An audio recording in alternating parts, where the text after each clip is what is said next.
כנגד החששות שלי, ההרצאות האלו מצליחות באיזו רמה להתכתב אחת עם השנייה, ונזמין עכשיו שאלות מן הקהל. אם זה מכוון לאדם ספציפי, תציינו זאת. מי מצביע? בבקשה.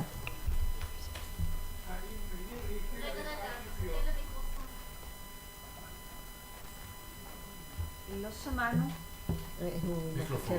סליחה.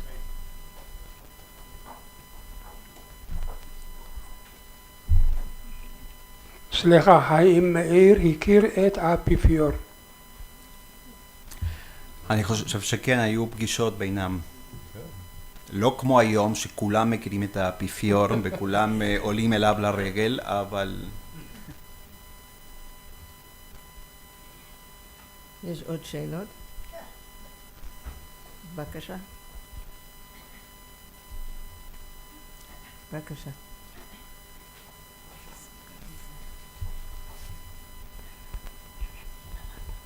תודה רבה למושב מאוד מעורר מחשבה. יש לי שתי שאלות לשני הדוברים. אני מצטערת שאין לי מה להגיד על הזמן אצל הזקנים. יש לי שאלה לפרופסור אייזן. אני מסכימה איתך שההרצאה ב-1957 הייתה מרתקת, חשובה ומרחיקת ראות, ושהיא רלוונטית מאוד לימינו, אבל גם לא הבנתי מה שהוא אמר אז וגם לא מה שבעצם אתה אומר עכשיו לגבי איך אנחנו נותנים מענה לאתגר שלפי דעתי הוא קשור גם לשאלה שיש לי אליך, מפני שהשאלה של קיום יהודי ארוך טווח שאיננו רק חרדי היא שאלה שגם הסיפור שלך בעצם מעורר. זאת אומרת, השאלה האם אפשר להנחיל זהות יהודית שאיננה קשורה בריטואלים מסודרים של מצוות לאורך יותר משניים שלושה דורות. מדברים על ארצות הברית, מדברים על דרום אמריקה, וכמובן אנחנו מדברים גם על מדינת ישראל. אני גם מבינה מה אתם לומדים מהסיפורים שסיפרתם על השאלה הזאת לימינו במקומות השונים האלה. אני מציע שכן. Okay. Heschel did not believe that was possible. So he understood that the modern Jew was an experiment, basically saying, can we live simultaneously in two civilizations? And we can only do that if our Judaism is rooted in a community, in faith, in mitzvot. And he didn't, as I said, he didn't lay out the sociological and political and psychological and philosophical reasons for this. You get his exposition of Judaism in other books, which he's drawing upon in this speech. But Heschel is giving us the very challenging answer, which I think I would just go out on a limb and say seems to me obviously true for the United States. There are people who would argue with me. But I would say there is no evidence that a purely secular Judaism can survive in the United States, and there's all sorts of evidence that it cannot survive in the United States. So the live question is whether it can survive here. And I said I think that's an open question. Because here you have the land, you have the language, you have access to tradition which you don't have, you have time and space which are Jewish time and space. So there are all sorts of elements. And Heschel made a very strong statement in 1957 and said you cannot translate Judaism into, I listed them, literature, arts, culture, etc. Right? So he was just saying no and proposing instead that we have a different kind of faith and a different halakha. So not the choice is not between orthodoxy and secularism. That he rejects. What he wants to have is a different kind of Judaism which will appeal to people. We have yet to create this kind of Judaism.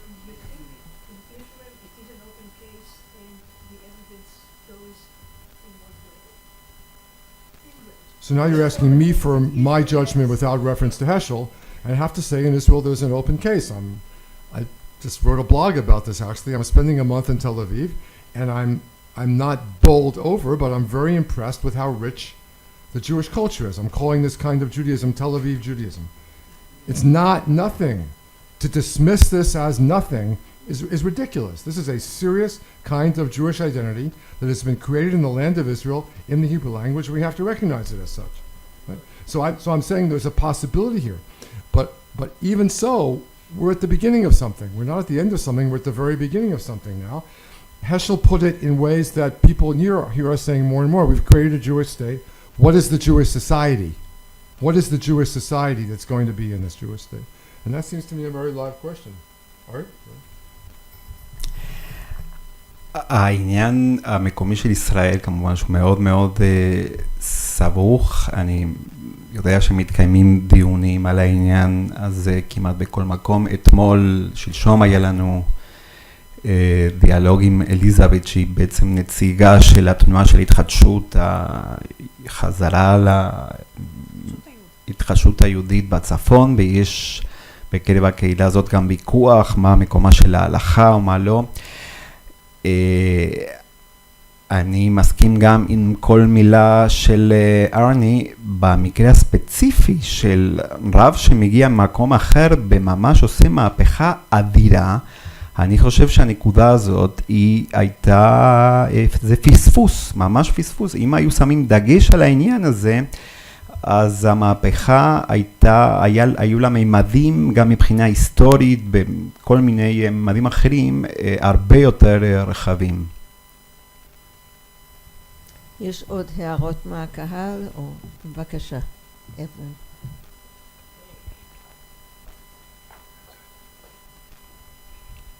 Yeah, I'd like to say it in English, so because I also speak in the same direction I wanted to ask as Ruth.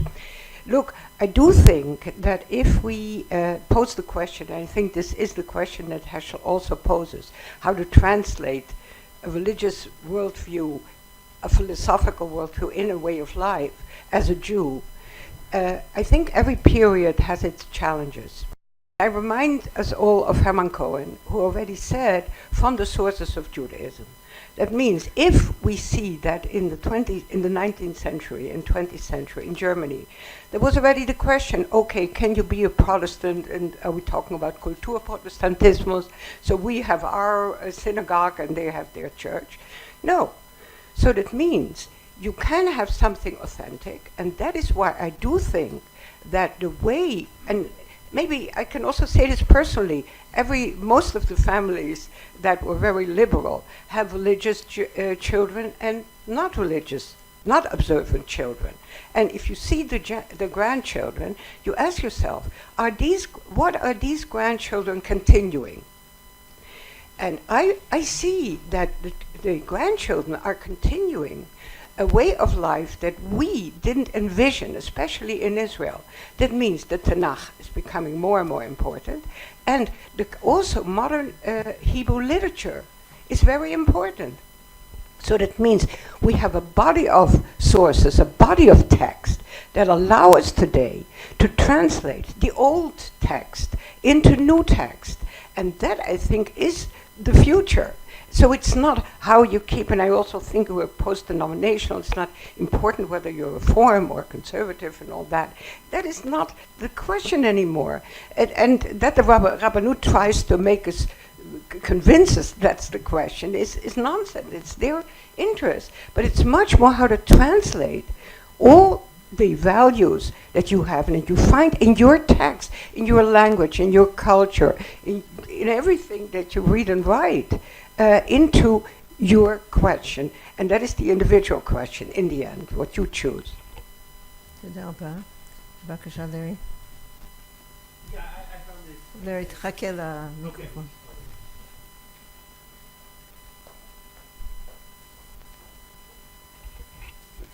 I found the discussion very interesting, and both in terms of Professor Eisen and Dr. Borstein's presentation. If I understand Dr.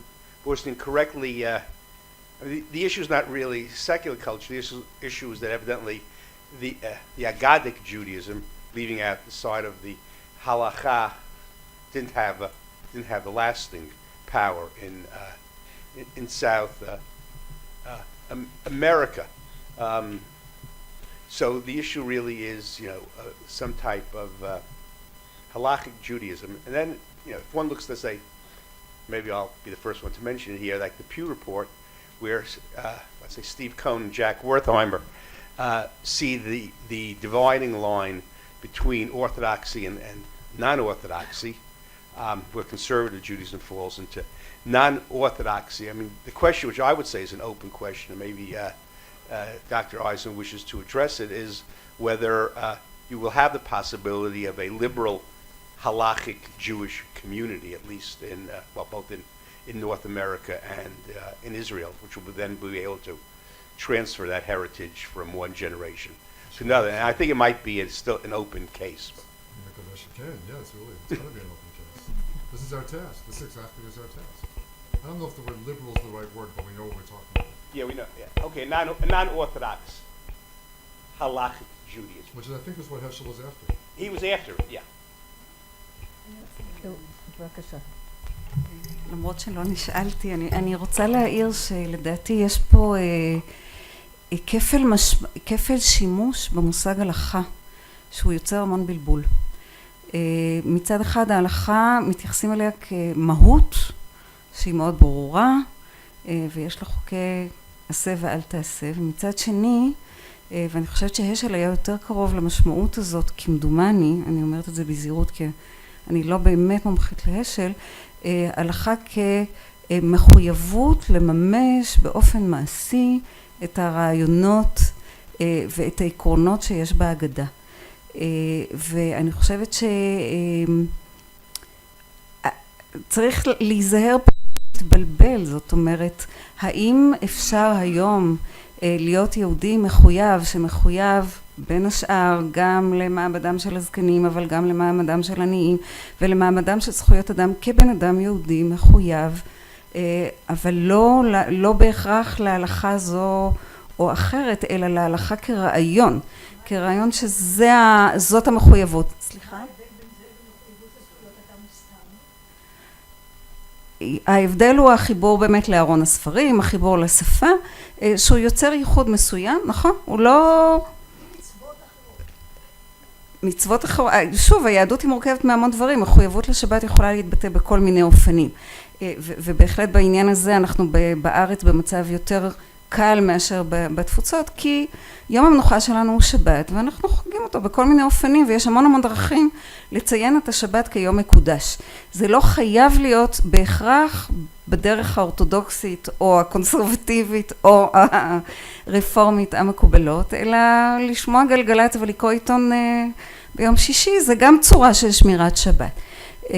אז אני חושבת שבמובן הזה, דווקא יש לי איזו תחושה, שוב אני אומרת את זה בזהירות, שהשל לא היה דיכוטומיסט, הוא לא אמר או שחור או לבן, או ככה או כלום, ואני חושבת שהרעיון של מחויבות הלכתית כרעיון היא משהו שאפשר לקחת ממנו גם מבלי בהכרח ללכת לקצה המאוד מאוד אורתודוקסי או מצמצם של המשמעות של הדברים. אני הייתי רוצה לשאול שאלה בעקבות הדו-שיח בין לארי ופרופסור אייזן, האם אתה מסוגל לתת לנו הגדרה מדויקת לגבי הלכה ליברלית לעומת? מסיבה קטנה, משימה קטנטנה. לא רוצה להתחיל, אוקיי. טוב, עוד הערה או שאלה קצרה. זה דיברנו אמש. כן. טוב, אז תם ונשלם. לא, כן? לא ראיתי, סליחה. כן. אולי לא קצרה.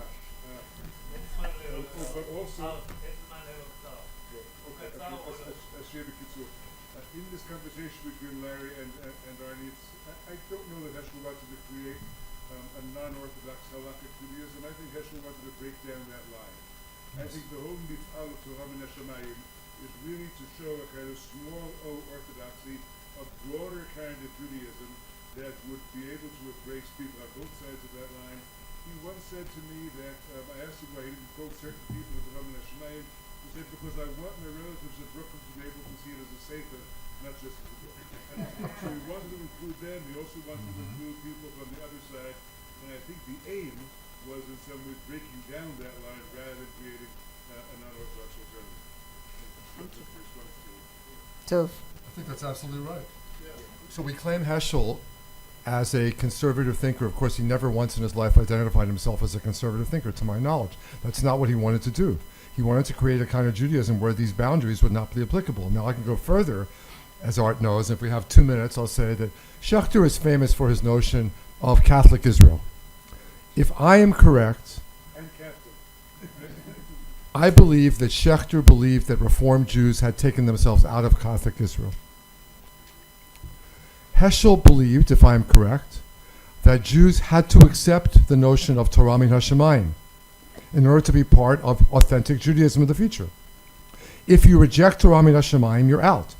If you believe there is only one sort of explanation of Torah min hashemayim, join the club. Jews have been arguing about this for 2,000 years, usually claiming that theirs is the only right way. So if you do that, you are mistaken, but you are not out. You are in, right? So Heschel wants to create a community of Jews who believe in Torah min hashemayim, who will sustain the polarities that he has in mind, Agadah and Halacha and ethics and ritual observance and concern with Jews and concern with non-Jews, etc., etc. And this doesn't exist. I think our challenge is to work on this. And I remember him sort of jumping up and insisting Torah min hashemayim is not a geographical statement. Not a geographical statement, exactly. טוב. תם ולא נשלם. תודה רבה. תודה רבה ליושבת ראש.